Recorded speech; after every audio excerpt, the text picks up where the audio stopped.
Consistent to its vision and mission, Bicol University implements extension programs that provide professional and technical trainings, and other interventions, utilizing science-based knowledge and technologies, with the end in view of empowering people and communities, for social transformation and development. The university's extension operation is guided by its extension manual, which is currently undergoing fine-tuning, aligning it with the provisions of the BU Code of 2016, and most importantly to make it more relevant and responsive to the needs of the service communities. BU's extension agenda in the recent years have been focused more on poverty alleviation, food security, health and education, disaster risk reduction, and environmental conservation.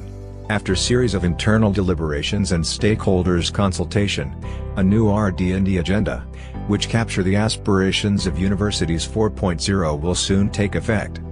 Being a comprehensive university, BU has a huge pool of technical experts, with its more than 600 strong faculty members, with expertise along the fields of education, health, arts and natural sciences, business and entrepreneurship, social sciences, industrial arts, fishery and agricultural sciences, engineering and information technology.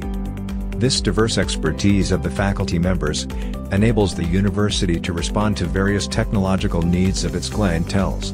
Here are some of the technologies brought to the communities through the university's extension undertakings.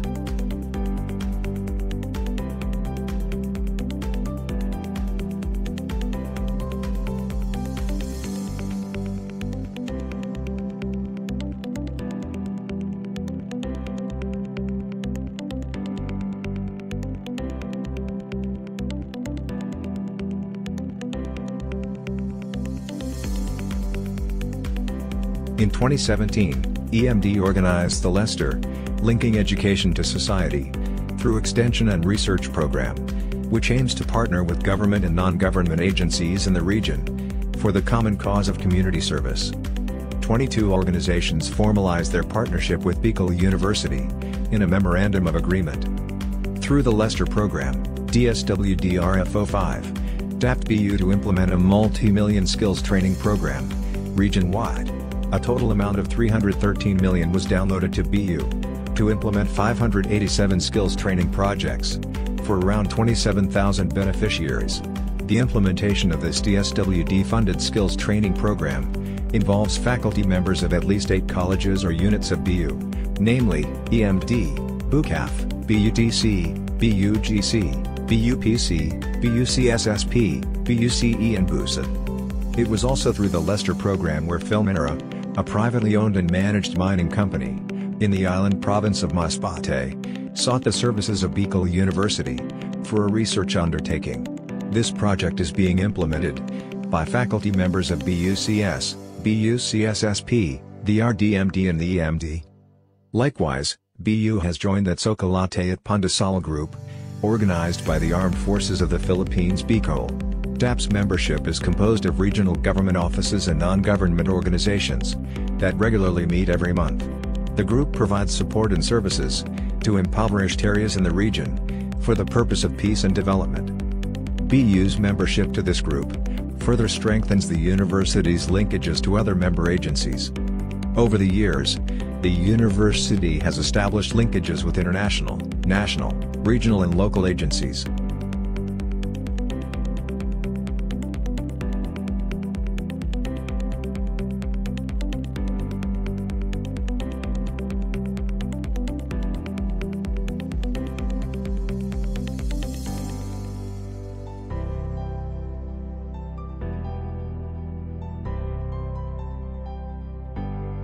The university's banner extension program entitled Integrated Program for Sustainable Development of Local Watershed Communities addresses poverty, food security, climate change, and social development concerns in watershed communities, to which practically all places in the region belong.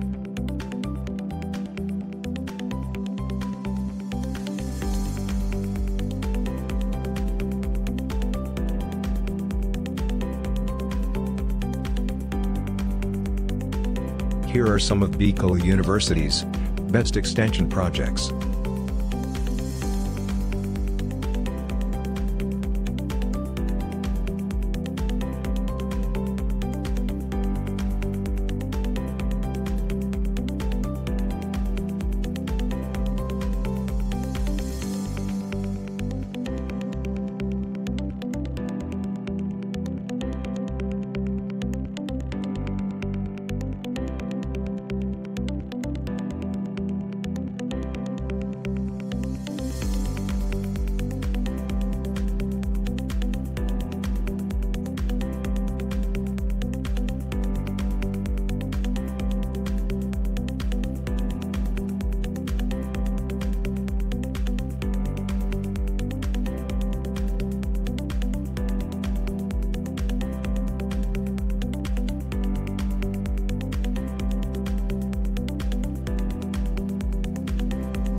The university's ultimate measure of success in its extension undertakings is the positive impact on the social, environmental, and economic well-being of the communities it serves.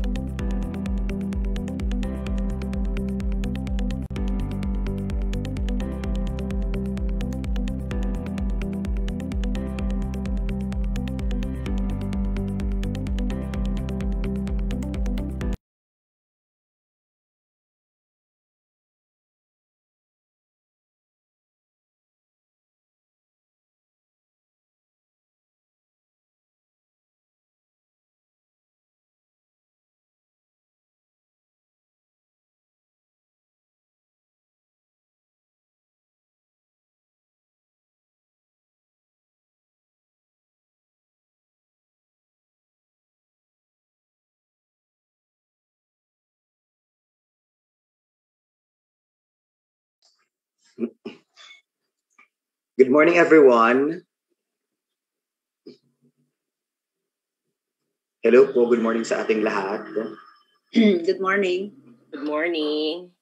Good morning. Participants and our speakers this morning. Magandang umaga po sa inyong lahat. Welcome to the part 2 of the Teach to Teach. Series 1 of Science Extension Office. So, to our new participants, today is a different approach of our discussion with three of our very able speakers this morning. So without further ado, I welcome you to the Bicol University College of Science Extension Office Reach to Teach Series 1, Part 2. To formally start our program, may I request everyone to have a moment of silence for our opening prayer and for singing our Philippine national anthem. Almighty, ever-living God, the most merciful and compassionate, we thank you for creation and the life you have given us. Together, we people of diverse religions, spiritual expressions and indigenous traditions, who invoke you by different names, humbly pray for your providence and protection in the midst of the COVID crisis.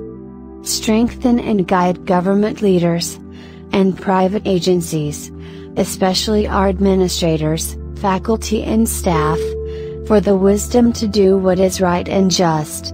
Enlighten the minds of students, that despite the educational limitations in this new normal, they may study diligently and effectively. Bless our families, remove our fears, and help us to trust in your love, so that by our example and generosity, we can inspire and help others. Grant all of us, especially the frontliners, good health and accept those who have died in your kingdom. Amen.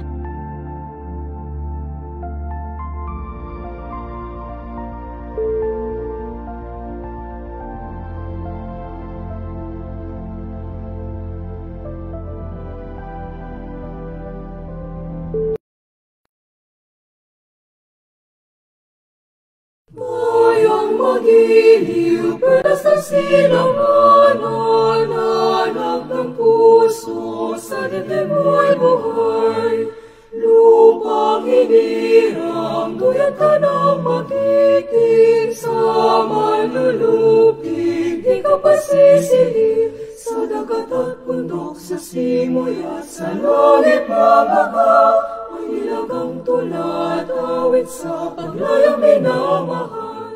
Pag-islap ng matawat mo'y tagumpay na naglilindi, ang bituin at araw niya kailan pang mali magdidilim.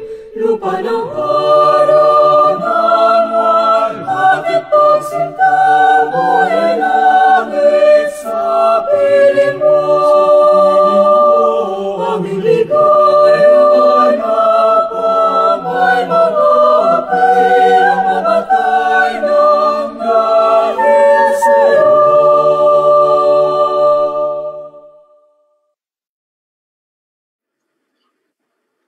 Thank you so much. So for this activity, our partners are, of course, the Bicol University College of Science Extension Office, and the Bicol University Extension Management Division. So thank you so much, sir and ma'am, for being with us today. Okay, to discuss the perfect blend, shifting the paradigm and learning tools and strategies in the new normal, we have three able speakers this morning, faculty members from the Bicol University College of Science. Please welcome a faculty from Physics Department, Attorney Lidilia Lilibeth Liagas, a faculty of CSIT Department, and our University Registrar, Dr. Lani Maceda. And the Department Chair of CSIT Department, please welcome Dr. Jennifer Llovido. Hey mga ma'am, good morning po. Good morning. Good morning. Good morning, everyone. Thank you, Meljor. Okay, so before we start, I actually posted on the chat box. We can go to www.menti.com and we can use the code 2889902. So please allow me to share my screen.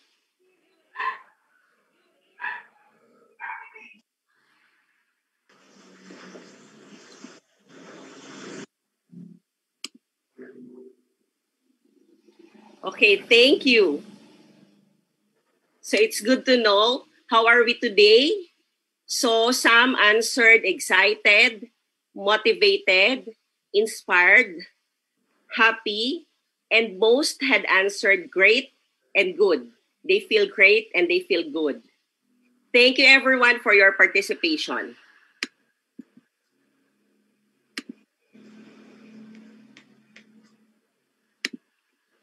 So let me start with our presentation.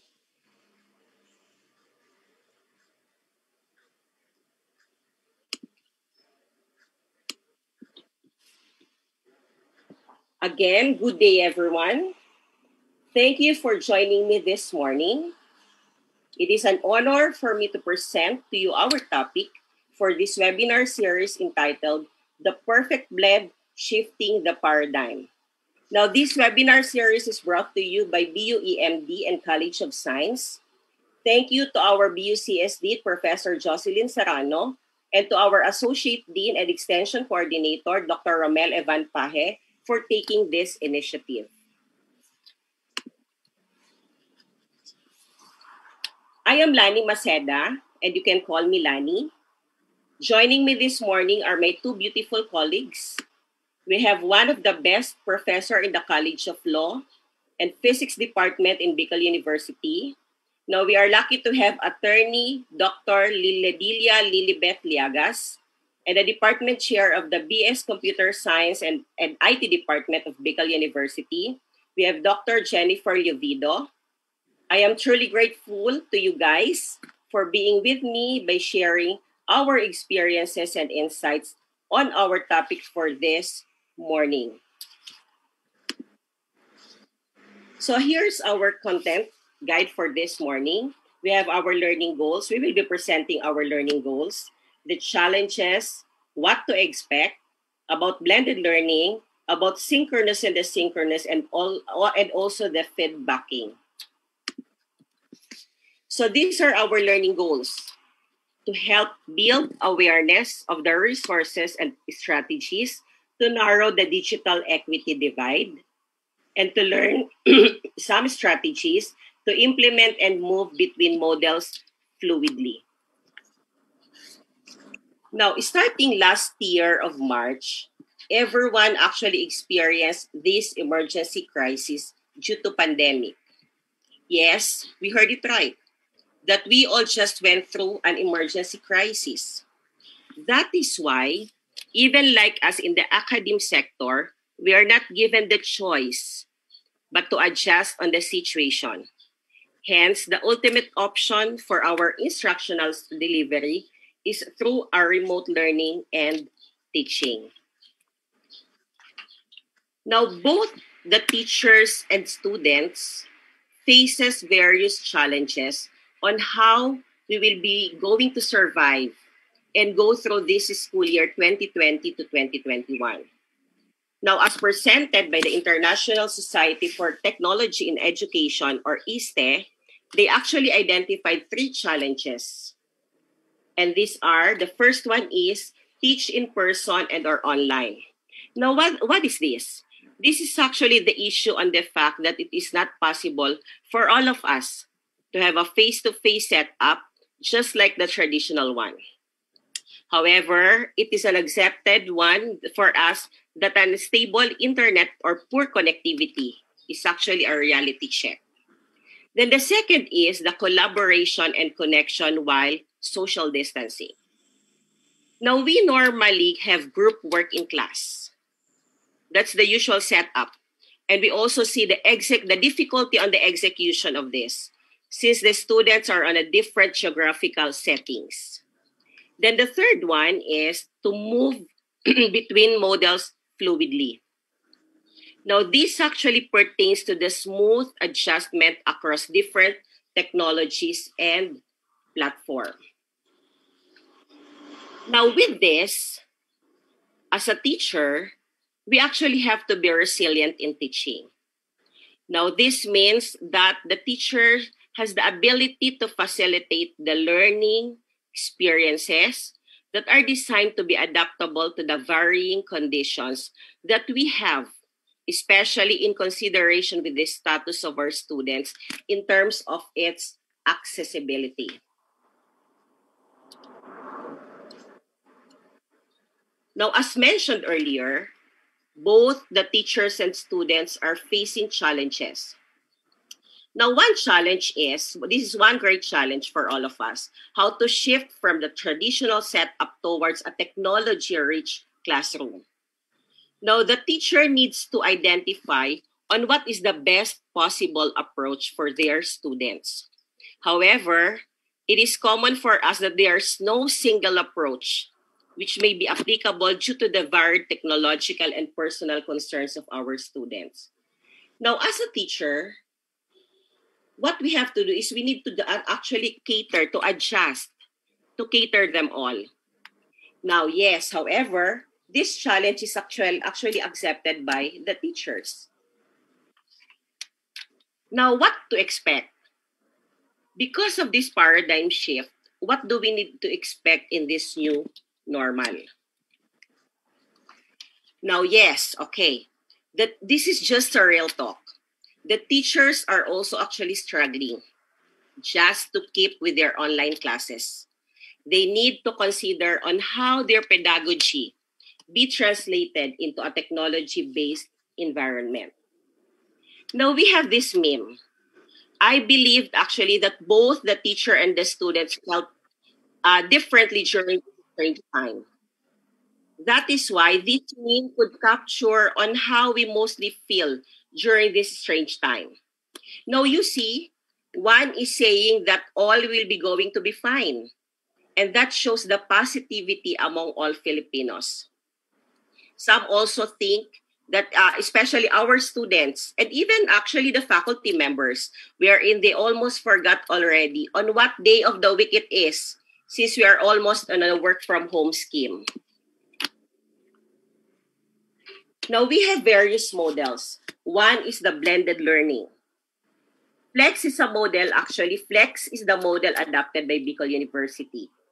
Yes, it is considered as one of the model tool or learning model for now. Now, why do we have to go on a blended learning? That is the question. Now, this is a blended learning, meaning it is an approach to education that combines online educational materials and opportunities for interaction online with a traditional classroom setup.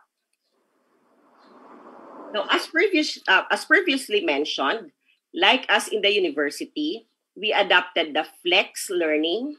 Now, as defined by Terry, that blended learning is the merging of physical and digital learning spaces to complement one another, to personalize the learning of all students based on authentic human circumstance and prevailing local technology.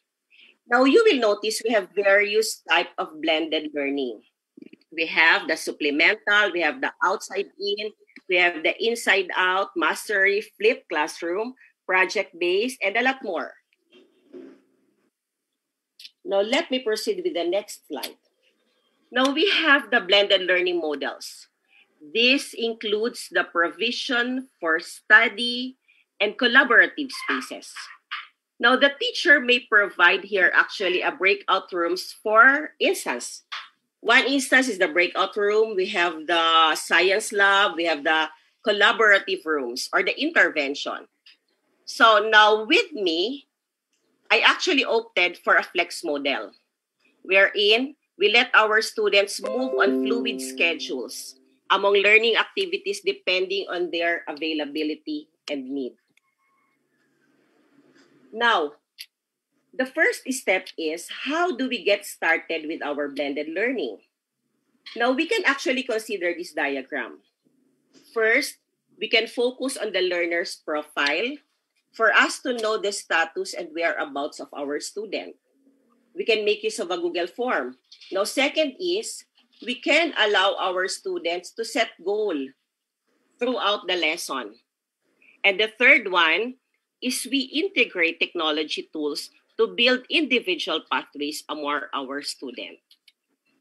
I think Ma'am Jen could share her experience on how she started her class. Hello, everyone. Good morning. Thank you, Ma'am Lani. It's really great to be here with all of you this morning.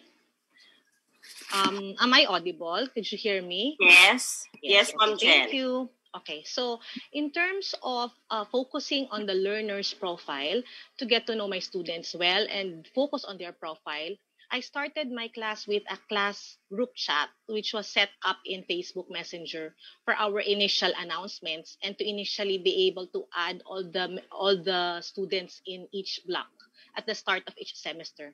And then students were requested to fill up some online survey forms on the readiness of students, which included their contact details, the status of the students, internet availability, strength of signal in their location, technology to be used for learning, such as specifications on their laptop, PCs, if available, smartphones, or other devices that they could use for learning. So in this case, Google Forms, Google Sheets were used for this purpose, and this was used as my basis on how I could conduct and handle my classes since students have different learning environments. In our case, specifically in the CSIT department for our laboratory classes, then I had to consider also their available resources. It is especially challenging in this new normal, and hence I needed to strategize where and how they could either use, say, online resources, such as RStudio Cloud, say, for programming, or work with some teammates who have access to the needed technology and specifications. Now, in terms of interest surveys and icebreakers were also used. Polls and games were conducted at the start of the class just to get to know my students much better and somehow establish that relationship between the students and the faculty. Also, at the beginning of each lesson, goal settings is done, and the setting of expectation at the start of class was also performed using polls. So also, technology tools are integrated while we are discussing all the activities in the class to build individual pathways for our students. Thank you, Ma'am Jen. So let me proceed on the next slide. Now we have various means to implement our instructional strategies. Now, one approach here is through the use of LMS. Now, we had varied LMS available in the market. Now, with me, I actually opted for Moodle. But a lot of faculty, I think, made use of the Google Classroom, just like Attorney Llagas is actually using a Google Classroom. So this is my learning space. This is the learning space I provided for my students in software engineering class. Now you will notice I have my announcement board here. I posted my course guide and all the reading materials I provided, which includes actually the ebooks and videos. I also have here the link for our midterm exam. Also, the project timeline is here for the entire SEM. Now, what I did is, at the start of class, I already posted all the topics covered for their duration until the midterm period. And right after the midterm exam, I posted all the topics covered until to the final term. Now, what is my purpose of doing this? Since some of the students may finish the lessons ahead of time, now they may opt to have an advanced reading. Now, although I do open only the discussion board and the e-portfolio in a weekly basis, so that they will not feel overwhelmed with the coursework. Now, we have in here, let us try to consider the synchronous and asynchronous approach for blended learning. We have here, we know that the synchronous and the teacher and students could gather and interact in real time. The concept there is a live interaction, while asynchronous is the students could access the learning materials at different times depending on their availability. Now we have the three types of interaction. The first one is student to teacher. Now, one type of the interaction is the student to teacher, in which, well, as mentioned here, that this method is inherent, since in most instances, the student raised concerns to the teachers in a real-time basis. Now, we can make use of a collaborative technology and camera here. So I think Attorney Llagas will be sharing something for us for the student to teacher synchronous approach. Ma'am Beth? Yes, good morning. Good morning, everyone. Morning, ma'am. Ma'am Lani and Ma'am Jen. Morning. Actually, I do not know why I am here. I just would like to be thankful to these two colleagues of mine for letting me into their circle. What I would like to share with you today, actually, I'm a professor in the College of Law of Bicol University and also in the College of Science in the Physics Department. So I handle classes both in the undergrad and in our law in the College of Law. So I would like to share my experiences. How do I conduct synchronous student to teacher or teacher to student activity? First, in the College of Law, every meeting we actually have synchronous sessions, real time. For a 3-unit subject, just like my constitutional law class, it's a 3-unit subject. So we have to meet religiously for 3 hours via Zoom. We cannot do away with this because in legal parlance, a law class is sui generis. That means it's a class of its own. Right from the start, since we interviewed our incoming first-year students, I already made it clear to them what they have to expect in the law school. Now, religiously, I meet them. Why? We even exceeded the 3 hour per meeting. And fortunately, my students, as of now, do not file any complaints against me. Our class usually start 5:30 to 8:30, and sometimes we end up at 8:45 p.m. or at 9 p.m. Why? Because of our activities, particularly recitations. I do have two kinds of recitations. First, I do have the oral recitation or the ordinary recitation, and then I do have the extraordinary recitation. The ordinary recitation's level of difficulty is a bit low as compared to the extraordinary recitation. Before, the recitations I conducted are in plenary sessions. So everyone should be there in the room. And then each one should be given a question. However, as I move from one model to another, I realized that it's better to have an extraordinary recitation individually. So I admit one at a time in the room.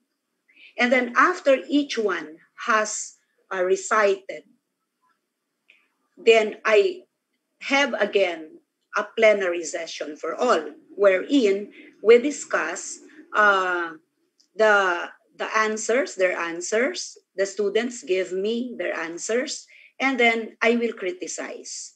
I will give the correct answer. Also, even in examinations, I usually, before, I am in the asynchronous, but there's a time limit for that. I use the Google form with that limiter installed.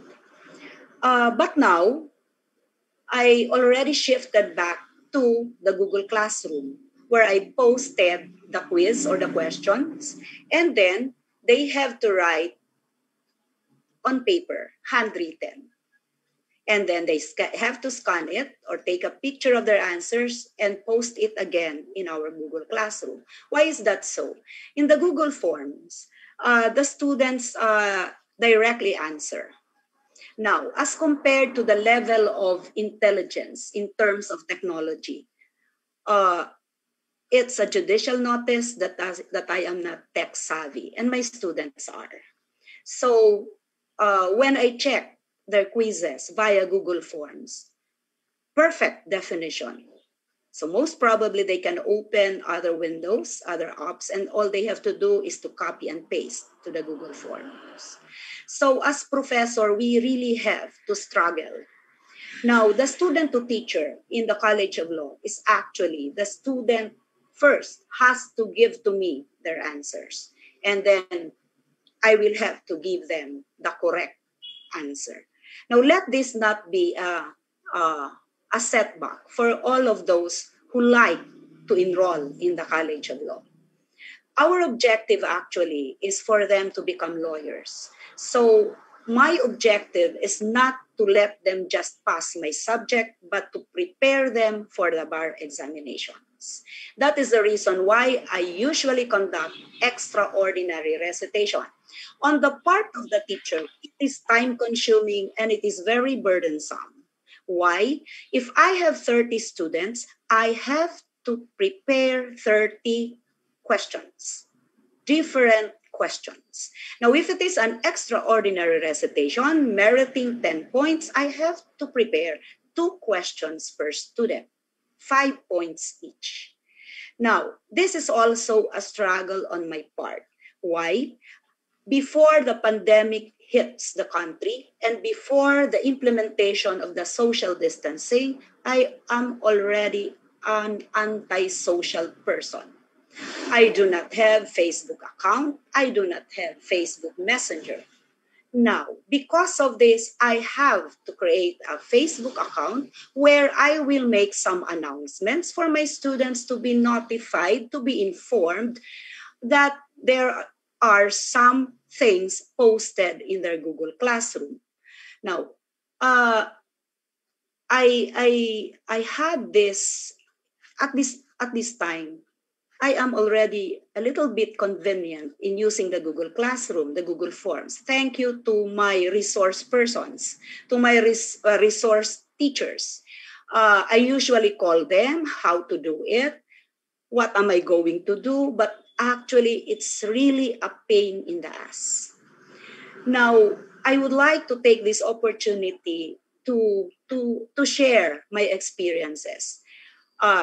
Real time, sa synchronous, in synchronous classes, sometimes I'm already talking while sharing my screen, but there is nothing on the screen.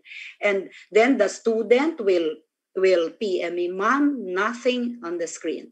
Now, another experience is the fact that I am so excited, in a hurry to give the question to the student.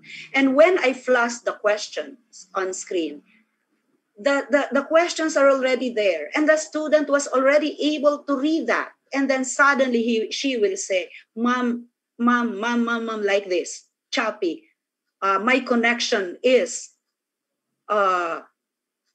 weak, and then she went off. So if you are the teacher who prepared that set of questions, I am feverish. we have to keep our temper, because in synchronous situations, we really have to have some limitations because of the existing laws. Now, in the recitation, I am thinking, just last night, I told my students, I am thinking of conducting recitations with you blindfolded. And they laughed. And I told them that I am still thinking, analyzing whether I will be transgressing any constitutional rights of the students. Or, I told them, or shall we adopt, when you recite, close your eyes, so that there will be no other materials there that they can read, because we cannot detect whether there are some what is that, Ejut board already posted in front of them. These are my difficulties. Also, the exams that I had given to my law students, no longer asynchronous. Last time, I let them have it synchronous in real time. For 30 minutes, they have to submit their exams, handwritten, and then I have to see them via Zoom. So I require them to put on their cameras. And I think I got what I desired of the results of the exams. In that way, as much as I would like, or as much as my students would like to think about me as an ogre, but I think this is for their own good. I want them to be independent. I am preparing them to pass the bar. Now I have to end because I might consume all the time. As far as my undergrad courses are concerned, I will just deal with them or discuss about them in my next sitting, my next the next session that Lani will have to give me. Thank you. Thank you, Ma'am Beth. I think all of us will be having a second thought of taking law course with this. But however, it's really true that all of us are really struggling in this new normal on the method and how we discuss or how we do our presentations in class. Since this is the usual one that we have the face-to-face. So, okay, let me proceed. Thank you, Ma'am Beth. Let me proceed with the next synchronous approach is the student to student. Now, I think, Ma'am Jen, part of this is the discussion, seminar, the interactive and online whiteboards. So I think Ma'am Jen could share her experience on this student-to-student synchronous class. Ma'am Jen? Yes, Ma'am Lani. Yes. Really, in these challenging times, we have to be extra creative because students are actually also, it's not just the students who are struggling, but both the students and the teachers as well. So how do we manage group activities? Because we have to make sure that communication should also be two-way. It's not only coming from the faculty or the teacher, but also from and among the students as well. So in my class, specifically for this semester, in my big data analysis class, synchronous student-to-student interaction is done by utilizing the Zoom breakout rooms. Actually, in my class, students are asked to complete case study exercises in small groups throughout the course. They are usually given 2 to 3 weeks to work on this, and they are given also 30 minutes after every synchronous class that we have. So in a week, we have 2 hours lecture and 3 hours lab, and we make use of the 1 to 2 hours of that for synchronous classes and the remaining 3 hours for laboratory. So basically, it's like a 40% sync, 60% asynchronous class. So how do we manage that blend between the synchronous and asynchronous? That's the challenge. So in terms of the synchronous student to student, we have that case study. So evaluation is based on both the individual performance and their participation throughout these exercises, as well as a written case study report and a recorded oral presentation of the results, which will be made available in our class YouTube channel. This is where all of us in the class could view their outputs at the same time, also evaluate this. Now, the written report and the recorded presentations are jointly prepared by each small case study group. And in doing so, Zoom breakout rooms are used aside from synchronous chats using Zoom and also FB Messenger. Mainly, we make use of the Zoom breakout rooms to seamlessly split my Zoom meeting into separate sessions for small group discussions. And then be able to bring those sessions back together to resume the large group meeting at the end of the class. So as the meeting host, what I do is to group participants into the separate sessions and switch between these sessions or rooms at any given time. So this allows the participants to meet in smaller groups and are completely isolated from one another in terms of audio and video use from the main session. So in other words, they are able to do screen sharing, they are able to do discussions among themselves. Breakout rooms are used for collaboration and discussion. Now, as shown in the slides, we can actually create breakout rooms either automatically, manually, or we could let our participants or students choose which room he or she will be joining. Like in our case for our class, I allowed my students to choose their teammates and identify the topics of their choice for my case studies.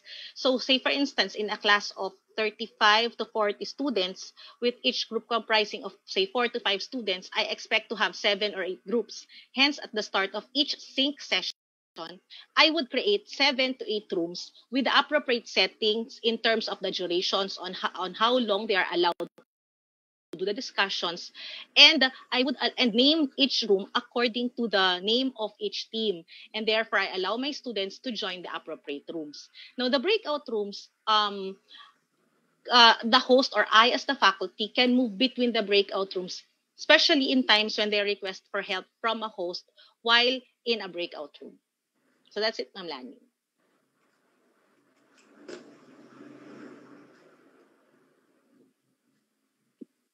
Thank you, Ma'am Chen. So the third synchronous interaction is the student to content. Now, varied tools and methods may actually be used here. Now, in my class, I used Mentimeter as one of the interactive environment with my student. Now, I could remember that on the first meeting, I actually asked my student, if today I ask if how are you today. Now, on my first meeting in class, I actually asked my student to post their hashtag. They actually asked them, everyone, to put their hashtag that they want to associate in our course. Now, to expound more on some techniques and or methods in the conduct of synchronous class, we actually, since we have simulation here and interactive, Attorney Liagas will share with us her approaches in class. Ma'am Beth? Yes. I would like to concentrate more on my undergrad classes. My undergrad classes, physics, for the BS chemistry students and our BS meteorology students. So the lecture part, actually, I have asynchronous as well as synchronous. The asynchronous session or activities consist of me posting my voice lecture, second, PowerPoint presentation with voice embedded into it. Again, thank you to my source who taught me how to do that. But unfortunately, my voice not that very beautiful to listen to. Then I post those materials, and then YouTube links, lectures on specific topics. But before posting them, I have these YouTube lectures to see whether the style of the lecturer they're on is the same as my style. So I have to view. So if I have YouTube videos for 2 hours, I have to view them, preview them, so as to ensure that my students will not be confused. And then I will post them. Then after that, I will have a synchronous session with a PowerPoint presentation, summary of that chapter, and then I use Zoom again because I use the annotation there. Either I can draw on my PowerPoint presentation or using the text thereon, I can derive or I can show the specific steps to arrive at the formula presented in their book. That's for the lecture part. Now, as for the laboratory, so for the laboratory, I use the PET simulation as shown on our screen. It's available online. However, this will only give you an overview. But for the students to perform an activity out of this PET simulation, I have to prepare a specific laboratory activity for that. And as shown here, I have the objectives for the students to be guided what to do in performing the activity. And for the procedure, note that for the first part, I acknowledged the source of that simulation activity, and I just gave the link. So for the students to click it. Now, what the disadvantage, if this can be called as a disadvantage, because the academic preparation in here is long. Before the actual schedule of the students, you have to prepare this step by step. Now, in the event that the students or the PET simulation is a little bit complicated, so after preparing a specific laboratory activity for this particular PET simulation activity, I have to conduct a synchronous session, opening this and then showing to them how to do things as mandated or as commanded in the laboratory activity. So in the one advantage here also is I can make as many activities as I can, provided I have the time. Last semester, before the suspension of classes, I had already given 5 activities. And therefore, had there been no suspension of classes, I could give 10 or 11 activities as compared to the face-to-face situation, wherein we can only have 5 or 7 activities in a semester. That's it. That's all. Thank you. Beth, yes, I actually agree with Attorney Liagas that this time we actually spend more on the academic preparation as compared during our face-to-face classes. And to those who are handling physics subject, even in high school and then on college, you can actually make use of this reference presented by Attorney Liagas as for the simulation classes, for the lab classes. May I add something? I also have my own activities. I usually prepare my own laboratory activity, not only relying on PET simulation. But the limitation thereon is the fact that our students do not have access to our laboratories. So I have, again, to downgrade it in the sense that the materials are available at home. And I group them by twos so that considering also the signals of their location. So if I have 40 students, so I have 20 groups to submit the laboratory activity. Now, with the presentation of Ma'am Jen of the breakout rooms, I am thinking of that because in my meteorology class, I divided them into 9 or 10 groups that they have to construct their activity based on the topics coverage of the course. And with this session, I was given again another avenue of how to conduct laboratory activities. Thank you, Ma'am Jen. Yes, also the presentation of Ma'am Jen on the use of breakout room. This is actually also very important for a group project so that we will be having a student-to-student interaction. Yes. Okay, let us now proceed with the next slide. Now, for the asynchronous approach, The first type is student to teacher. Now, the student gives feedback to the teachers through email, or most often, they leave private message to our messenger. Now, it can also be done through the micro courses that we usually give to our student. Now, the next one is the second type of asynchronous interaction is the student to student. Now, like for instance, for a project interaction, now with me, some of my students made use of a Trello platform since it is a project management tool. Now, the last one, the last asynchronous interaction is the student to content. Now, we have varied approaches here. Now, with me, one of my requirement in class is the discussion board. Now, in the discussion board, I usually post only one question for all of them to do their share. It could be a thread type. Now, they can work and do the submissions depending on their preferred time. Now, I usually set a 1 week deadline for with that one question. Now, in this way, I could at least assess already on the learnings of my students. I think Ma'am Jen could share both actually a sample for the synchronous and asynchronous type of interaction. Ma'am Jen? Yes, Ma'am Lani. I'll end my screen. Okay. Do you mind if I share my screen? Yeah, Yeah. it's okay. Thank you.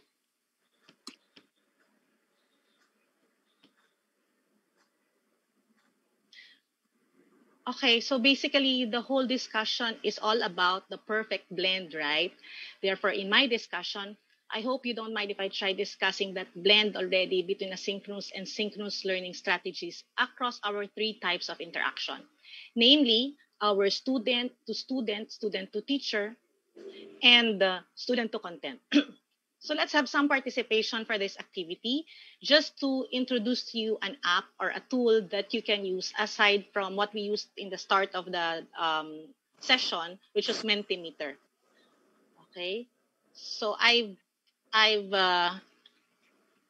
the URL or the link is posted in our chat box. So please go to zthings.com/GenLLOVIDO.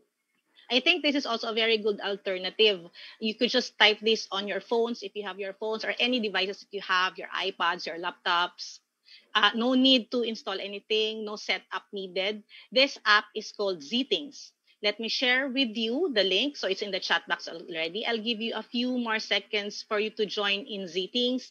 Try to use this app.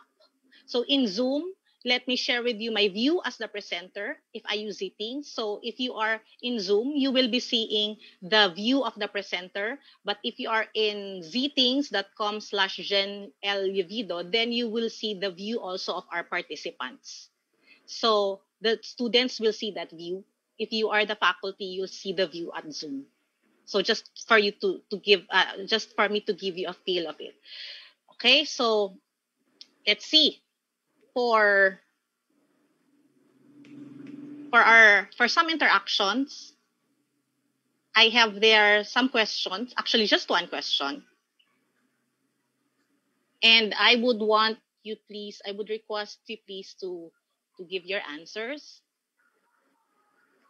So as of now, I see 37%, that's 43%. Yes, thank you for answering. So numbers are going up. So in real time, I have actually 11 responses as of the moment, 12. So you will see in the screen the distribution of the answers of our participants. We could very well use this in our classes also. What's good with this application is that of course, it's free. That's the best. It's free. You just use your EDU account. In my case, I made use of my bicol-u.edu Gmail account and registered as a teacher. And with that, we are given free access, and that means unlimited number of content, unlimited presentations. You can use it for up to 500 participants all at the same time. Now, that is unlike Mentimeter, where we are limited to just 2 questions per presentation, if I'm not mistaken. Hence, this is a very good alternative. Okay, so for so long, I have been using PowerPoint just like a lot of us also. But I'm always on the lookout for ways to make my slideshows more interactive. I've used tools like Mentimeter, Kahoot, and others in the past. However, I didn't really like the way they took me away from my original program and didn't allow me to pull everything together for review afterwards. That's what I really love about Zthings. So allow me to discuss that blend first between asynchronous and synchronous strategies. Okay, so in my case, for again, 40% of my class hours is conducted synchronously while 60% is done asynchronously. Now, for any synchronous class, I make use of video conferencing apps just like Zoom and Google Meet for discussions, for traditional lecture, as well as reporting and breakout sessions. Interactivity is added with the use of games such as quizzes, Kahoot, Mentimeter, and the like. Live chat sessions using FB Messenger or the chat facility of Google Meet or Zoom is likewise being used and utilized. For my asynchronous and also Zthings. For my asynchronous classes, Google Forms for surveys, recorded videos, discussion board for class discussions, Quizlet for self-checking assessments, Google Suite collaborations such as G Drive, Google Docs, Google Sheets, and the like. Also, we make use of MOOC, or what we call the Massive Open Online Courses, is likewise being utilized. There are a lot of courses free on which are available for free online with, say, Coursera, with edX, with Code Academy, and a lot of other MOOCs. Also, the LMS, or in my case, the CSIT LMS using Moodle and also the Google Classroom could be utilized for both synchronous and asynchronous learning scenarios. Zthings could likewise be used for both synchronous and asynchronous discussions. So what's really amazing is that the conversation and the learning can continue after the slideshow has ended. People can continue to do the activities. They could still vote, discuss, share, even after the event or the class is over. So in addition, we could easily embed a Google Doc, a map, a tweet, or any other embeddable content in that you find in the web directly into our presentations and allow them to just go to the link and watch it or go over it in their own free times. So what is Zthings? Zthings is a web-based platform that enables participants in meetings, sessions, workshops, lessons, and events to actively participate from their own device. Participants could join by visiting a simple URL, just like what I've shown you a while ago. That's zthings.com/yourname. Now, as you see, there's nothing to download, nothing to install, and it works on all connected devices. Once they are connected, every participant could follow our slides as they are presented. They are able to respond to live polls, post questions and comments, take notes, chat with other participants, and do all of this and so much more.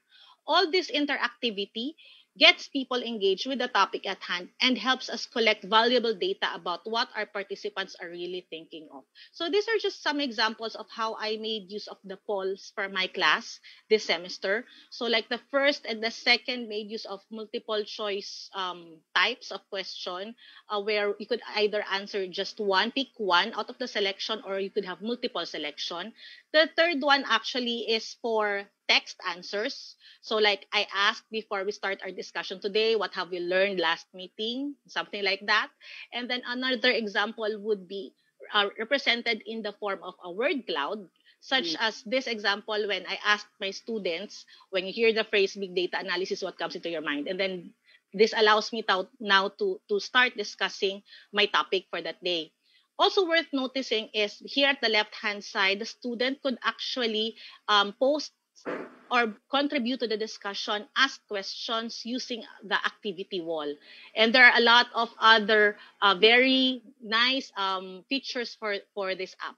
Also, if you see in my settings, I could have a maximum of 50 participants. And I have set that the public or anyone with the link can access when I am presenting, as long as they have the link or even after the presentation.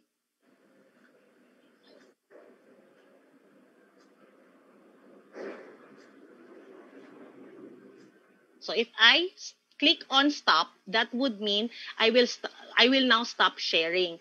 For me to be able to show to you the features that I have been mentioning a while ago. So at the left-hand side, you see there a link, a button which would actually open the activity wall. This would launch the activity wall where our students could ask questions and give comments. Also would be another link which would show people, these are actually the ones who are registered. If there are those participants who are not registered, they would appear as anonymous. And a facility which would allow our participants to type in, take notes, which will be saved in their accounts. So this is how contents could be added. Could either be a PowerPoint, a PDF, or an image, could be uploaded, a design, Canva design, polls, slides, YouTube video, survey, and embedded content. So all of this would be done very, very easily. So for polls, we have these options, all of these options, again, no limit. Also in our settings, you could make sure that like participants would provide their access code, their name, their email, if you would want them to. This is how we would do the presentation.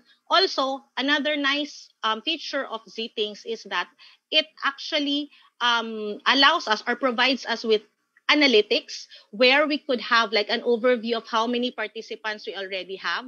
See, so a lot of them are anonymous because I did not ask you to register. Like even my students are not registered for anonymity.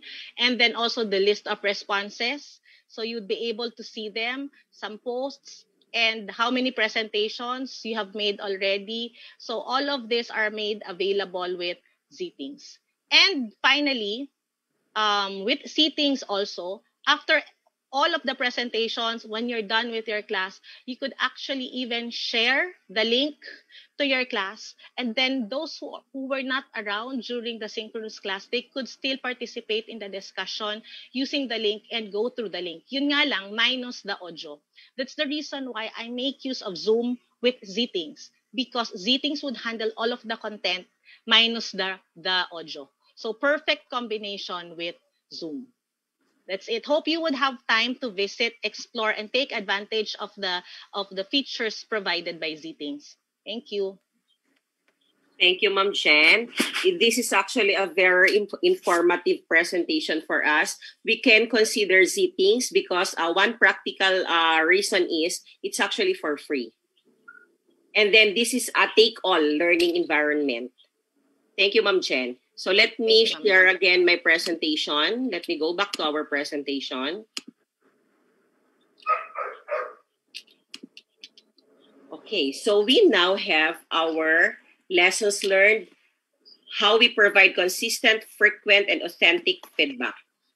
Now, in giving authentic feedback is actually very important, especially now that we deliver our lessons on either synchronous or asynchronous. Now, we can give the self-assessment and reflection. Now, in my case, I also ask them to give their key takeaway. Usually, I ask them to give their key takeaway on each topic that we have. Now, if you are having, like for instance, a research course, a presentation to conferences could be one good feedback mechanism also, since there is a peer review. Now, the comments may be positive or negative, but this comment will definitely help us everyone grow. Now, as far as I know, I think Attorney Llagas on her law class, she actually gave an individual feedback. Ma'am Beth? Yes, thank you again. In my law class, every meeting, I give feedback. I may sound a broken record, so I told them, but I won't tire calling their attention. It is very important in our law classes to give answers which are responsive to the question. So even if I had already given that as my orientation before they started my class, I usually give them feedback so that during the recitations, particularly in the extraordinary recitations, wherein the coverage are the cases that they have to read, I flashed on screen the questions and then they are going to answer. And then I take down notes, take down their answers, which caught my attention, which need calling, which need to be corrected. And then in our plenary session, immediately after the recitation, if there's still time, then my memory is fresh. I can still recall who these people who committed mortal sins, and I called their attention. No holds barred. That is the beauty in the classroom, in the College of Law. We can tell them everything, provided it's within the bounds of law. No holds barred. Because their objective, I inculcate in their minds that their objective, why they are here with me, why they are bearing my presence, is for their dream to become lawyers. So I call their attention and I gave them how to answer, the strategy, how to give them the answer. And as a feedback, I already gave them the score based on their answers. So I will tell them, Juan, since your answer is like this, your answer did not, or it was not responsive to the question. Your answer is a correct answer to a different question. Therefore, I won't give you a point. And that's it. Now, fortunately, up to now, there's no complaint yet filed against me. That's the beauty in the College of Law.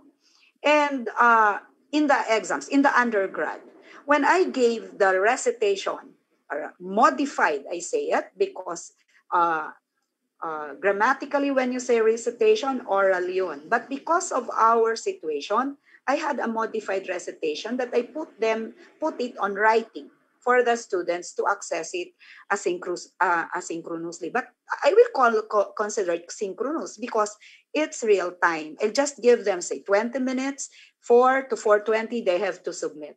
And when I check the recitation, I mark it. Nakalagay na dun yung score, and then I send them back. I return their answers. So there, they can see my markings. Now, unfortunately, it's time-consuming, and it strained my eyes. But in the College of Law, when I checked their midterm exam, that was only as far as we were able to reach because of the suspension of classes last October.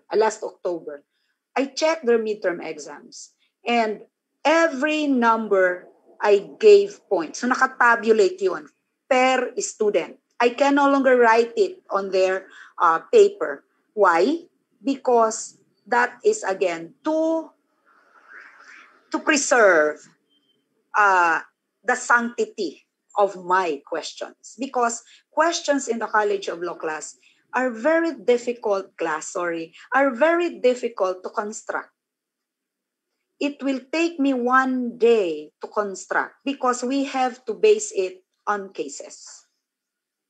So probably, according to Ms. Lani last night, when we were having this dry run, she said, the payment in the College of Law might be high, but it is too, what did you call that, Lani? It's too time-consuming, and it is too tiring on the part of the professor.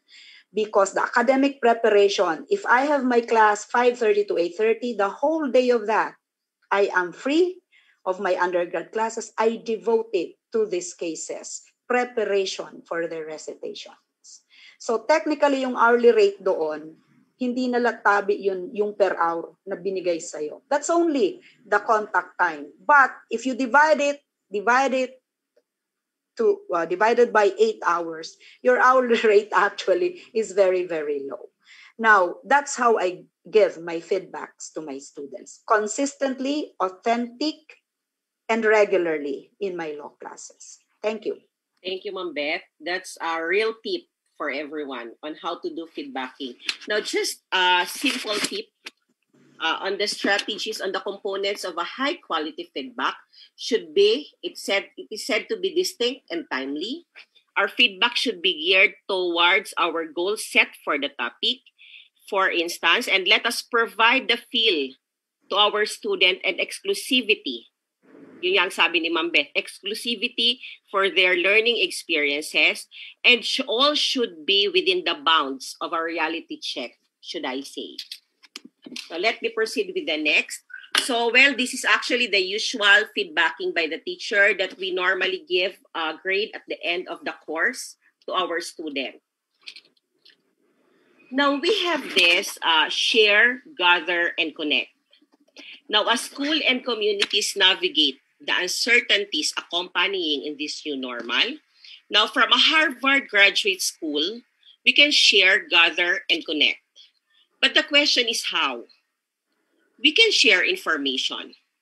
How? The teacher may post on social media a quick update. They may also send a weekly email roundup for updates. Then with us, we actually made use of a messenger. Next is gather. We can gather input. The teacher may also be a conduit for insight and input to monitor and respond on the possible needs of our students. Now, we can also have a suggestion box actually here. Then lastly is the discuss and connect. We can help on building the community, especially among our colleagues and even to our students as well, who need to support one another. We can actually create a group chat for this with the purpose of sharing our concerns, ideas, and possible solutions. Now, finally, this is our last slide. This is based on the findings made by ISTE, presented by ISTE, that we call to action. We can pick among all those techniques that we presented, whichever may be applicable to you. We need to support each one in this time of crisis, and let us keep an eye on our own mental health of our colleagues and of our students. Now, before we end, may I actually, I think some, Ma'am Beth, Attorney Llagas, and Ma'am Jen have some parting words with us. Ma'am Beth? Yes. Hello again. I would like to take this opportunity not to thank my hairdresser or my makeup artist, but I would like to thank first the BUEMD for giving us this opportunity to share our experiences. I am the epitome or the living example of somebody, a teacher who actually accepted the challenge. I also would like to thank my two beautiful colleagues here for letting me into their circle. There could be some questions why physics blended with the IT, why law blended with the IT. That's the real essence of blending. We give different avenues. Age also blended from the dual citizen to the single citizen, but we remain as Filipinos. Now, thank you. I also would like to thank our audience for today for giving us their time to listen to us, no matter how small that I was able to contribute because of my limitations to this technology. But I appreciate your attendance. Time is so precious. And the fact that you spent your time with us, that is something that I have to value and to always remember. Now, I would like also to take this opportunity to invite those attendees. Do not be discouraged by my revelations in the College of Law. Now, if your dream is to become a if your dream is to become a lawyer, then do not go anywhere else. Go to your own alma mater, go to your own jurisdiction, and that is the BU College of Law. We put up the BU College of Law for you people. Welcome. Do not be afraid of me. Soon I'll be leaving. Thank you again. Ma'am Jen. Thank you, Ma'am Beth. Ma'am Jen. Thank you po. Actually, nasabi na lahat ni Ma'am Beth. But while we're going through with the discussion, just some few things that I was able to reflect on. So, diba, today, times are really challenging, both for the faculty, for the students, the teacher, everybody. But during these challenging times, if COVID-19 has taught us anything, It is that access to technology and a baseline of digital skills are indeed necessities, and we need to adapt. And a lot of us are adapting to that beautifully, just like our very beautiful friend, Attorney Llagas here, di ba? So nag-blend ang physics and IT.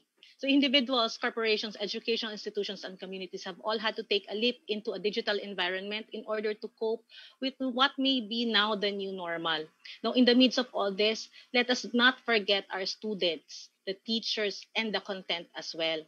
Let us always put into consideration the 3 types of interactions, student-teacher, student-student, and student-to-content as we plan and perform our daily activities and as we strive for that perfect blend in the shifting paradigm. Let us not forget our main purpose in all this so that our learners, each student will still experience that authentic learning environment where they could rigorously still apply knowledge and skills from multiple disciplines to solve real-world problems and answer meaningful questions. Let us always remember to strive in providing consistent, authentic feedback. Let us be one in sharing, one in gathering and connecting. Thank you to BUEMB, BU College of Science. Thank you to everyone, Ma'am Lani, Ma'am Beth, for the pleasure is mine for being a part of this session. And to everyone, our students, for this opportunity. And thank you also for this opportunity to share and to thank you for listening and hope we shared something significant to all of you today. Maraming salamat po and good morning. Thank you, Ma'am Jen. Now with this, we thank you all for your attendance. Thank you for listening. Thank you for your time. Hope we shared something significant for each one of us all here. Now, thank you very much. Have a nice day. Bye. Bye. Wait Well, for the question and answer. Ay, meron pa pala. Thank you so much, ma'am. Maraming salamat. Attorney Llagas, Ma'am Jen, thank you very much. If it would not bring too much of a hassle sa ating mga participants, baka pwede na silang palakpakan by giving a clap reaction sa inyong mga, let's give them a clap reaction. Kung di ka, ayun, ako ibigay ako, yan.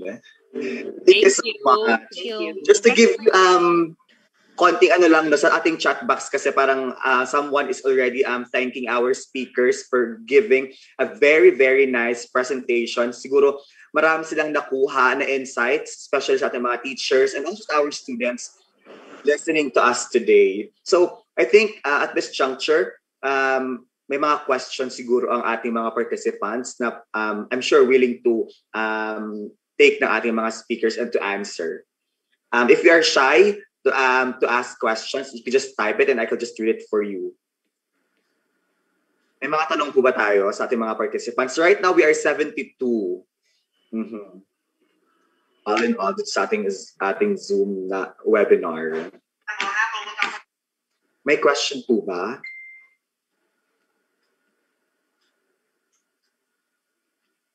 Okay. No questions? Don't worry, you won't be charged.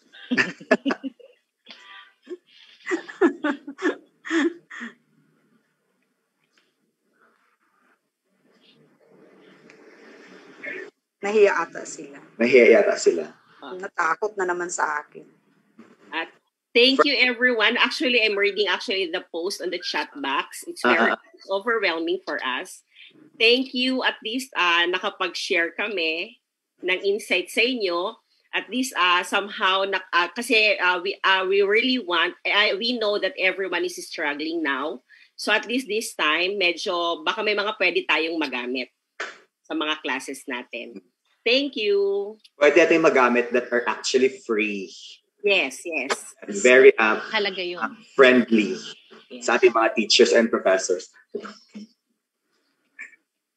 So kung walang tanong, kung nahiya magtanong, maybe you could just chat us or email us para sa ating mga questions. So thank you so much po, Attorney Llagas, Ma'am Lani, and Ma'am Jen for that very informative presentations. Grabe, pwede pala magsabay-sabay mag-talk ang tatlo. Parang chikahan lang to. Oo, parang chikahan lang. Parang talk show lang talaga siya. Informal, yes. Perfect blend. Perfect blend. Thank you so much. Maraming salamat. So at this juncture, we will now be going to the next part of our program. Bakit nga ba ginawa natin itong activity na to, this Reach to Teach? Ano nga ba yung pinaka objectives ng ating activity na to. And to give that to us, please welcome the very beautiful Dean of the College of Science, Professor Jocelyn Serrano. Ma'am Joy. Hello, good morning. I was enjoying the lecture given by Dr. Lani, Dr. Jen, and Attorney Madam Beth. And it really took me by surprise because I was one of those ignorante sa Zoom dati, and Ma'am Lani knows my experience. And so why do we have this BUCS Reach to Teach? So this is simply an answer of the college to these challenging times. And I think we chose the perfect combinations of topics to be shared to each one of you. And I missed out giving to you earlier this morning the focus of the discussion. Actually, for this morning, we have 3 equally important talks, exciting talks. So, nauna na yung perfect blend. The perfect blend, shifting the paradigm, built awareness of the resources and strategies in order to narrow the equitable divide. So I really took my time listening to them because, just to share with you, Dr. Lani Maceda, our former Associate Dean, who is now currently the University Registrar of Bicol University, is an ISTE scholar. So she really took her time last summer to take this course in ISTE. And this is one of her outputs. And thank you, Ma'am Lani, for that. So this, the first topic included challenges to teach in person and or online mode, the collaboration and the connection while doing social distancing and moving between models fluidly.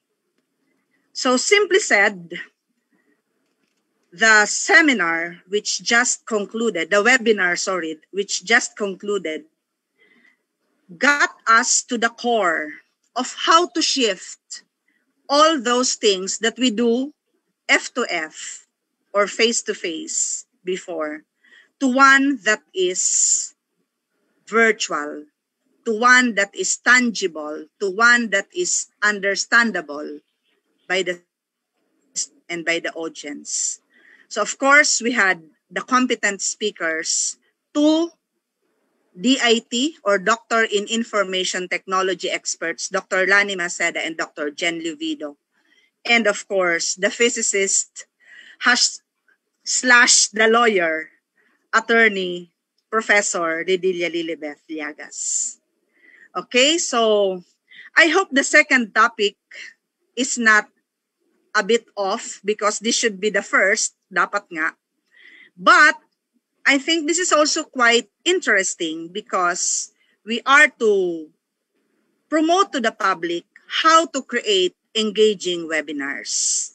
So this will give the audience options and strategies in creating or sponsoring webinars, whether it's for a class or a multiple audience. So it all starts with choosing the right topic and delivering it perfectly, delivering it on time, delivering it with focus. So, of course, it all depends on your expected audience. And this will none other be delivered by the College Extension Coordinator, Dr. Romel Evan Pahe. So I am just there to answer, if I may, the questions. And of course, the last topic for this Series 2 webinar this morning, so from that complicated one, no, that we have, how to inside our classrooms, whether it's a law class, an IT class, a comms class, a biology class, a chemistry class, or a physics. This time, the last topic will be all about adapting in the new normal. So it's exciting that we in the college gives importance on how we adapt perfectly in the new normal. We did not expect these things to happen, so adjusting in the new normal is a must, or else we will be left behind. So that we have the last speaker, our very own cluster admin, the cluster administrative officer of the BU College of Science, Ma'am Pritzi Ray. And at the same time, she is our BUCS GAD coordinator, or Gender and Development Coordinator. So thank you very much, friends, and I hope we will not bore you this morning with this additional 2 more topics. God bless us all. Thank you so much, Ma'am Joy, and for always being with us in every activity na ginagawa ng College of Science. Very supportive talaga si Ma'am Joy. Thank you very much po. At this point, our extension coordinator, na-introduce na kanila ni Ma'am Joy, ulitin ko lang po, to give us the creating and conducting or engaging in webinars. Of course, he is actually right now an equally important activity, but he made sure to give us a presentation for this activity. So please welcome the Extension Coordinator of the College of Science, Dr. Romel Ivan Paje. Hello, good morning everyone. Our topic for today is creating and conducting engaging webinar. This is yours truly, Romel Ivan Paje and Professor Jocelyn Serrano. What is webinar? Put simply, a webinar is when a group of people meet with an expert online to learn about the topic. The word webinar itself is a combination of the 2 terms, web and seminar. It is used interchangeably with the term webcast. With the internet technology, it is possible to get connected with people everywhere across the globe at any time we want. A web-based seminar or webinar is a presentation, lecture, workshop, or seminar conducted over the internet using video conferencing softwares, during which the host uses conferencing equipments and multimedia to connect to viewers or listeners interactively, including voice communications, live or pre-recorded videos, online presentations, product demonstration, text, chats, and more. Considering the difficulty to accommodate all students who wants to take online classes, many institutions begin to search for professional webinar software that helps them to conduct classes online, as webinar has many advantages over physical face-to-face instruction mode of learning when it comes to teaching and learning. These are the 6 significant benefits of webinar. Number 1, flexibility. Webinars enable students to access learning materials anywhere at any time, which is exciting news for those who do not have time or are far away access learning material. Number 2, more fields for selection. Students learning through webinars are able to choose even those degree programs that they couldn't otherwise take due to distance limitation. It is now possible for students to complete degree programs offered in a different continent on the globe. Number 3, learning timetable availability. The learning timetables of classes offered on campus are usually rigid and do not offer much flexibility to students. Webinars have made it possible for students to pause between classes and start off again at a time of their own choosing. 4, cost-effective. Students who use webinar for education find it cheaper since traveling costs and expenses that demanded by on-campus learning are excluded. Books that traditional classes require might not be necessary in the case where the students use webinar. Number 5, interactivity. Teachers are more approachable online and students are more comfortable communicating with teachers through chats and news group discussions as opposed to face-to-face interactions. This is because webinars put all attendees in an equal position to contribute in the virtual class. And lastly, better understanding of content. According to a study by the U.S. Department of Education, on average, students in online learning conditions performed modestly better than those receiving face-to-face instruction. The Department of Education in U.S.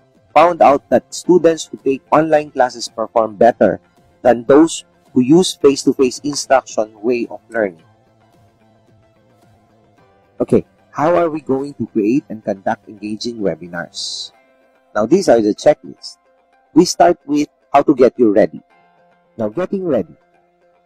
Let's talk about the audience. Who is your audience?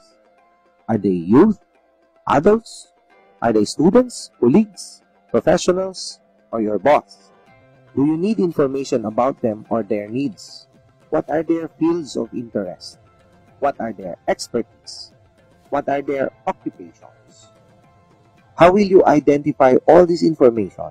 From your invitation and title of webinar discussion, most of the time, you would have an idea who your audiences are.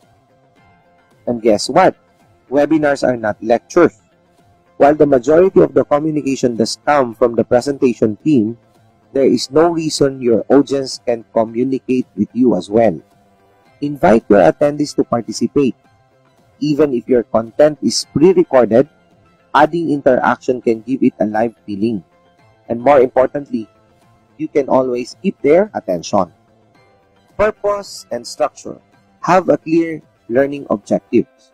What should people know about your presentation or be able to do at the end? Is your content meant for a training, interview, a discussion or fireside chat, panel of experts, informed Q&A? Decide whether your content is more suitable for a long comprehensive webinar or a mini workshop that shares main points.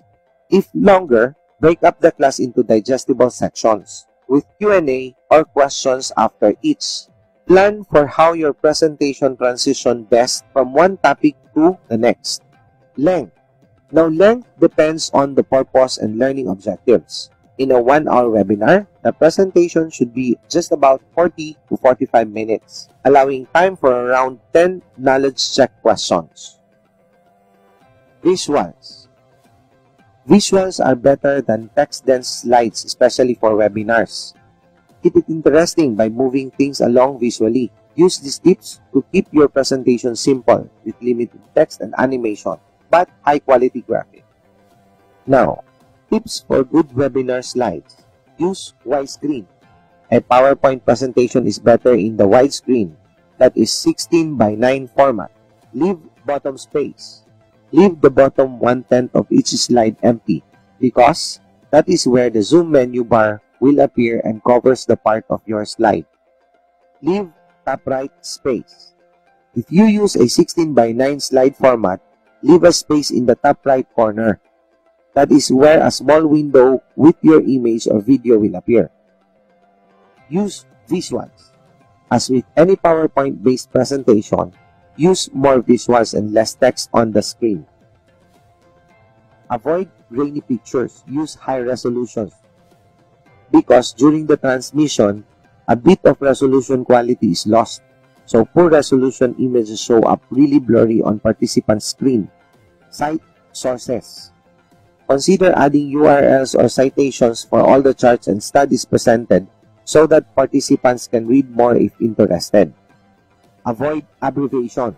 Make sure to spell out abbreviations because not all participants will know all of them.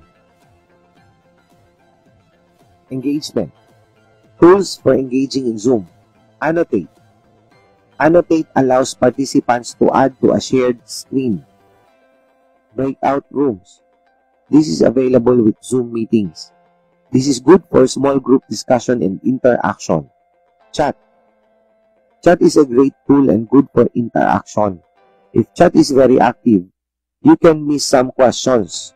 It is best to have a sort of chat moderator that will inform the speaker of the notable questions that had been posted but had been covered by the recent post. Now, saving chat. Manually save the chat, or there is an auto-save function for chat in meetings and an option to add chat to the recording along with audio transcript. Q&A. Q&A is somewhat easier to keep track of questions. You can then answer them via typing or orally. Zoom polls. This is options to capture. You can screen capture, snip pull, or print screen capture. Raise hand. Available in meetings and webinar. How to enable non-verbal feedback in your settings. Remember, you need to lower your hand after you raise your hand. Marketing and webinar. What are your marketing plans? How will you engage your audience before they participate? Do you want to notify local media or a partner? Consider registration and a brief survey with registration. By the way, please don't forget to register at the link provided before this webinar. Once your attendees have registered, plan on sending at least 3 reminders before the event with the link and information about Zoom or the app you are using. Include both Zoom and phone numbers. Now practice, practice, and practice. Practice presenting until you feel comfortable. Record yourself for a portion and watch how you present. Evaluation. Plan to evaluate learning during or at the end. Plan on following up with your attendees via email with an evaluation link. Here, we also have links provided for evaluating during this presentation. Please check the chat box and it will be posted soon by our EMD moderator and host. Present as a team. Presentation team. Co-present. A mix of 2 or more presenters make it more interesting. More presenters means more practice. Focus on the order of speakers and flow from one speaker to the next. Have co-hosts to enhance engagement and help with chat box. Ask someone who is tech-savvy and a content expert to manage and answer questions or direct questions to the presenter. Q&A. Q&A is good for content-related questions while chat is good for other comments. Call management. Muting and waiting room management. Breakout rooms. Another panelist that can tell you if they observe an issue with your audio, PowerPoint, and others. Speaker consent. If you plan to record and post like this one, remember to get the consent from outside speakers. Now, test, and then test again. Test all aspects of your presentation, even in the breakout rooms like video, polls, and audio. Perform a live test of the webinar or meeting with all the speakers present using the hardware and software that they will be using during the live event. Also, ideally, they will be in the location using the same internet connection they will be using for the live event. Do this test 3 or 5 days prior to the live event. System and setting elements. Now, you should get the right background. Identify a well-lit spot with a professional background. Busy backgrounds make it harder to watch you if you are in full screen mode, and it is harder to see overall. Now, ask yourself, what setting do you have? Have a good audio. Now, good sound is the key. A quality microphone is best. Otherwise, use a headset with built-in microphone. Computer. Now, let's talk about your computer. Does your computer have all the updates? Have you switched off potentially distracting programs and apps like Outlook, Messenger, or Skype? Security and consideration. Zoom options. We have the waiting room. Set up prior to starting the meeting. Participants remain in the waiting room until the host brings them in. Password. Sometimes Zoom will require password for all the meetings as the default. Locked meetings. If someone joins late, the host must monitor the waiting room and invite them into the meeting. Uninvited participants. Host can remove individuals at any time for any reason. Host can also mute everyone and not allow them to use their microphones. Recheck and practice. On the day, just before starting, log in early, like 30 minutes to practice with your presentation team. Test the sound system before you start. Check videos and polls and other tools you plan to use. Avoid distractions in the settings. Set up to avoid distractions like your dogs and phone ringing. Turn off internal computer notifications like that of email messages and others. Tag team. Now is the time to use your team. Let the presenters present and engage. Have your co-host help by managing the chat box, Q&A, polls, muting and waiting room, and breakout room. During the presentation. Now, during the presentation, you have an option to record. In the beginning, make sure people can see you, your eyes, and smile. This helps build trust. Share your name and credentials with your audience. Get the audience engaged from the start. Ask them an open-ended question that they can type into the chat or do a poll or have them annotate a map or figure. This will set tone from the very beginning that they will be engaged. Instructions.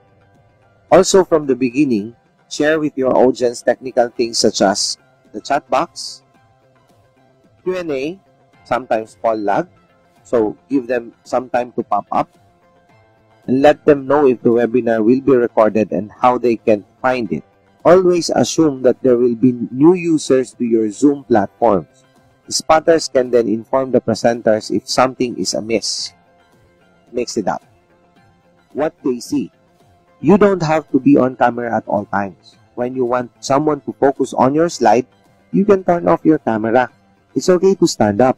You can also use your normal hand gestures. Now what they hear. Vary your voice as appropriate. The reason radio stations will have multiple people on a show is because it makes it more interesting. So, when there is only one person, try to modulate. Use pauses, but don't talk all the time. Also, recognize silence and indicate if you are going to be silent for a while. Engage often. Use the opportunities you have built into your presentation to comment, respond, ask for input, do polls, and etc. Read comments from the chat. Use people's name when recognizing input or question. Collect questions. Unless it is a small well-known group, collect their question using Q&A or chat. This way, questions stay visible until you respond to them. Questions in chat can get missed if there are lots of discussion going on. Respect time. Be clear on the time frame and stick to it. Have a plan B. Others on your team should have a copy of your presentation in case you have technical issues. They can share their screen and provide the slide deck for you. Now for post-webinar, the chat record. Look through the chat record to see if there are areas you need to address in a possible FAQ post-event. Post-presentation. Consider the social aspect of your participants. Engage with your participants after the event. Leverage Twitter or private discussion boards. This means participants can stay connected to each other and to your material. This step might require registration for the event. Loading to YouTube and other platforms. If you plan to post your webinar on YouTube or other platforms, like in this case, we are on Facebook Live, remember that Zoom recording doesn't include polls because they are presented as pop-up windows. Other legal considerations like copyright infringement if you use songs, movies, and the likes with copyright. Thank you so much, folks. Once again, good morning, and this is your references for this presentation.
Ang gagaling po ng mga ating kanina.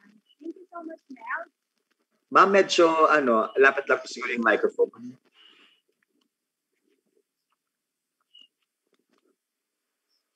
Hello, okay na po ba? Okay, sounds? Sa akin okay na. Sa iyo po okay na po ba? Okay, okay po sa akin. Okay. Okay. Thank you so much, Fritz. Go, take it away. Okay, thank you, Mel. Thank you. Good morning once again. And paano ba natin to i-present? This is actually so different from the previous presentations of our resource speakers. Those were so very technical, but this will just be a bit of an off to the technicalities ng ating mga presenters kanina. So may I present to, I wait lang. First of all pala, I would like to thank the College of Science, of course the Dean, si Ma'am Joy, and our Associate Dean, who is currently the Extension Coordinator, Sir Evan Pahe, and of course, the PU Extension Management Division, headed by Ma'am Weng Soilo, for giving me this opportunity to belong to this webinar series. And thank you for that little introduction, Sir Mel. So my topic is all about new normal. In fact, it's no longer new normal. We are actually doing the normal thing na as new, no? So what has happened and what has changed? We have actually moved to a better normal now. In fact, we are going now to the post-pandemic actually. But let me just share with you.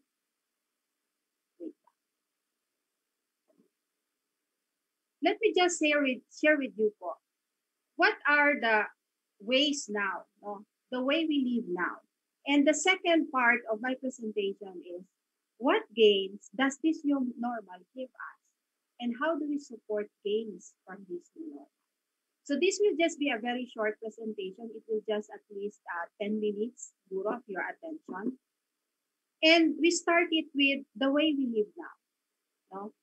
So as we go outside, masks, face shields, gloves for medical health workers are already common now. So we cannot just go out from our home, from our office without these things. So it's just part of our daily routine. And we see social distancing, and we consider this now as the new norm.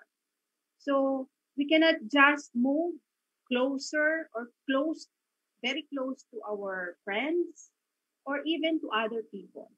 And as we all observe, public transport looks different. If you notice jeepneys, there's so many plastic barriers, and prices are only accommodating one passenger to two. And so there's so many indifferent or different scenarios outside. In fact, when you go to market, when you go to supermarket, we notice all these things. So this is now the new norm and the new now. All right. So how do we act outside? These are actually common attitude that we are now adapting. We do a double take when we hear someone cough or sneeze or sniffle. Sometimes if we forgot to put our mask properly and we hear someone cough, automatically we put properly we fix our mask. So we are cautious now of everything around us. And we keep washing our hands with alcohol or sanitizer. We cannot just leave going outside without alcohol. So alcohol now is the minimum thing in your bags, no? Or in your cars. And we also limit celebrating holidays and other important occasions. So we don't celebrate outside. We just celebrate it within our house or in our backyard because of this new normal. Although we notice now that there are already small celebrations and small gatherings, but still it is limited. So again, this is very, very usual now. The way we work has changed. A while ago, there were so many good tips on how to work with webinars, etc. So because universities have moved online already, and there are some blending face-to-face with online lectures. So kanina tinuruan tayo on how to do Zoom meetings, webinars by Sir Evan. And so many of us shifted to working from home. In fact, if we notice our home, there's so many papers, no? There's so many papers from the office. And Zoom meetings, webinars became our new normal, just like these webinars. Before we conduct this on a face-to-face, but now here we are on webinars. And the way we socialize looks different. We do social distancing again, and social distancing. So that's how that's the way we are doing socializing now. And limiting loved ones. We are actually not allowed to go to our senior parents, yung mga senior citizens na po natin na mga member of the families who are limited to visit them. So we just connect them through online platforms. And social greetings have morphed already. So we avoid shake hands, we avoid beso-beso or what. And most common scenarios that restaurants and cafes have limited dining. In fact, a table is limited only for one, mostly for one, and there are also restaurants that limit it up to 5 persons or 4 only. So that's the new scenarios for in socializing. By the way, I have here 3 major scenarios only on how we live at home. But there are still many more. In fact, I would not mention here that our home now are full of plants. Diba? So marami ng mga plantitos and plantitas. And we work from home. So this is now the regular scheme. We adapt work from home. We bring our works at home. But of course, we are limited to civil service schools also. We do online classes. We do online classes at home. Our children are doing synchronous or asynchronous. So these are new scenarios. And of course, for those DepEd students, we do more modules. Modules to on, modules dito. We submit modules, we get modules, and we work on it. Okay. Given the situation, COVID-19 is still here. So I am just giving you some reminders or just giving back some basic tips on how to at least overcome or go along with the situation. Always be open and listen. So allow your child to talk freely, ask them questions, and interact with them. And be supportive also to your children. And your child may be scared or confused. And since we are moving to a post-pandemic, sometimes children now are afraid to go out. No? So give them space to share how they are feeling and let them know you are there for them. So we help them, we support them. Heroes, not bullies. There are already actions and initiatives from the government how this outbreak will be put into end.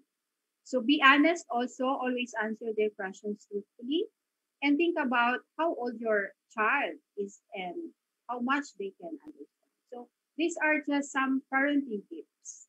And it is okay not to know the answers because we don't actually know everything. We just work on what is currently in our mind.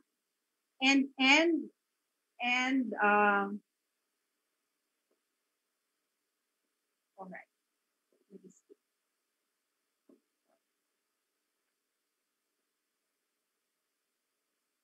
And check to see if your child is okay. Remind them that you care and that they can talk to you anytime. Then do something fun together. So kailangan natin ng some recreational activities at home. Okay. So we actually also have stress financially. So my little advice is to spend wisely. Think, what do we spend now? And then talk about needs and wants. You talk with your family, what are the expenses to be prioritized, and build your own budget. So nowadays, there's so many initiatives and undertakings by the member of the family to improve our finances. And keeping online safe, create healthy and safe online habits, spend time with your child or teen online, and keep your child safe with open communication. So these are some tips when you go on online classes, especially those mothers and those children doing online classes. Another tips, keep your child safe. No, ask for help if you can. You cannot do everything, so we need to ask. And communicate with your child, reinforce the positive effect, and be supportive or empathetic and loving, not only to your children, but also to your students. And strengthen routine. So, importante po yung routines na maging in place siya. So, in case you still have to worry and stressful, just keep calm and manage yourself. You are not alone, and find someone who can talk about how you are feeling and listen to them. You take a break, no? You dance, you sing, and you go away a minute from your usual routine. And listen, of course, to your kids that will actually look to you for support and reassurance. So, what are the gains that this new normal give us? All right. During the post-pandemic, the circumstances of this pandemic have created an unexpected reset, allowing families to simplify their lives in many ways. In fact, families now become resilient. Families now become resilient. Family resilience is built by finding flexibility to react to changing circumstances, leading to cooperation and closer to family bonds.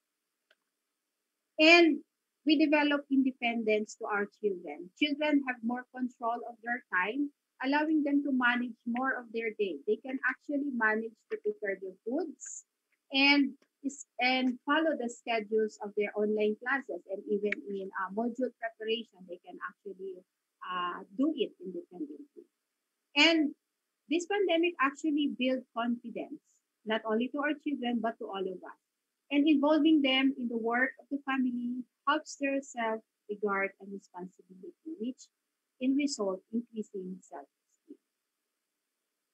And discipline. They should get up, take a shower, eat breakfast, and dress appropriately. So this is a big part of respect for both themselves and others and keeping a routine. In fact, family members are actually doing the same. It's as if we are doing it on a physical routine. Since it's not, it's an stay-at-home situation. So we still do the same routine. So we discipline ourselves and our children for this. So how can we sustain gains from new normal? Continue to follow, of course, basic rules set by the government. Continue to follow. We are in a modified GCQ. So nothing to lose if we follow everything. And that is for our safety. And of course, put academic first. No? Put academic first. Stress out to your children that learning under this pandemic is still important. And maintain healthy boundaries on electronics. Usually, children are now spending their time more with computers and their gadgets. So we have to limit also your exposure to these electronics. And choose activities wisely and include your child in selecting their activities. Children are much more willing to do things that were their idea. So it's better to communicate, coordinate, and involve children. And don't overcommit. No?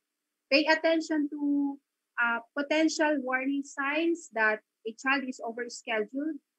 including a change in sleep patterns, a change in appetite, irritability, lethargy, or a drop in weight. So please be observant of this.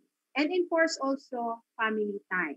No? Make it a priority to have family dinners or family game nights. Remember that as parents, we set the mood and be excited, encouraging about the activity. And introduce new expectations or changes in routines before they officially start. Yeah, importante din po siya.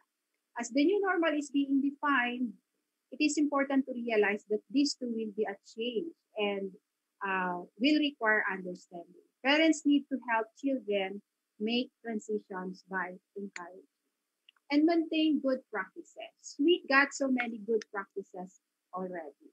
So let us maintain it and appreciate every good things happen. So I think the world has changed and we must change with it. And that's all for my presentation. A very, very quick, not a 5-minute na pala. So thank you very much for the opportunity. Thank you. Thank you so much, Ma'am Pritzy, for the presentation. Thank you for giving us insights on the new normal, the activities na kailangan namin i-consider, the bagay na kailangan namin i-take in mind, lalo sa pag lumalabas kami ng bahay, ano mga kailangan namin dalhin. So I hope you get something from the presentation of Ma'am Pritzy for the new normal. So I think sabi nga naman Pritzy, this is already the normal. It's no longer the new. Kundi ito talaga yung normal na talaga natin gagawin. So maybe in the months to come, we will still really observe this protocols, ito mga kailangan natin isipin, kailangan natin i-consider na mga bagay. So I hope you learned something. Thank you so much, Ma'am Pritz. Do you have questions po para kay Ma'am Pritz regarding her presentation?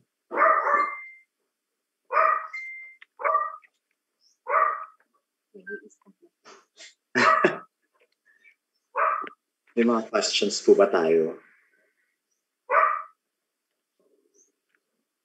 Baka wala. Anyway,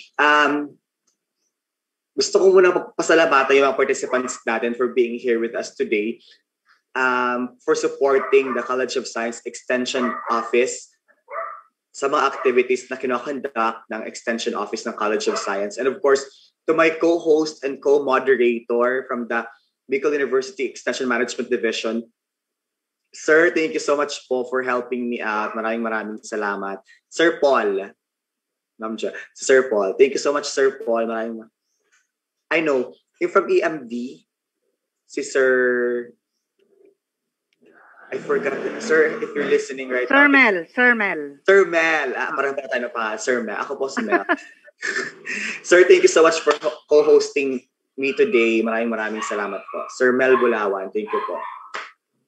And to our speakers kanina, Ma'am Lani, Ma'am Jen, Attorney Liagas, Ma'am Joy, of course, Ma'am Pritzy, maraming salamat po. Thank you for taking your time. Maraming salamat. If you don't have questions, I hope to see you guys on the next series of Reach to Teach. Of course, sponsored by the Bicol University College of Science Extension Office. Again, enjoy the rest. Evaluation. How are we going to do? Ma'am Joy?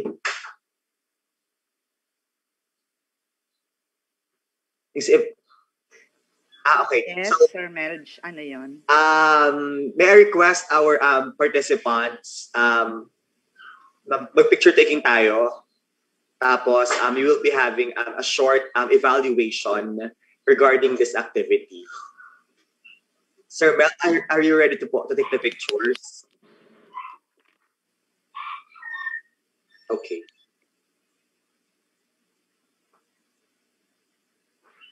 Smile.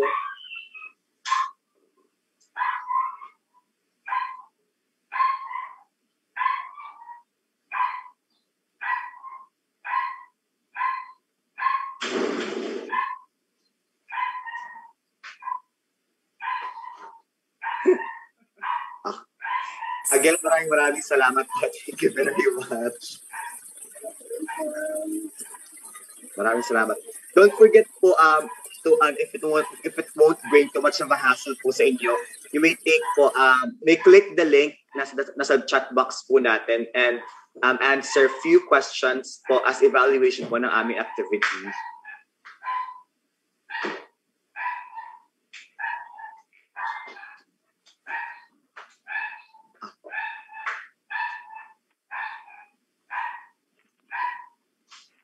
Again, to the students and faculty members of Bicol University who are present today, maraming salamat po. Enjoy the rest of the morning. Thank you very much. Ingat po kayo lagi. Maraming salamat po. Bye-bye!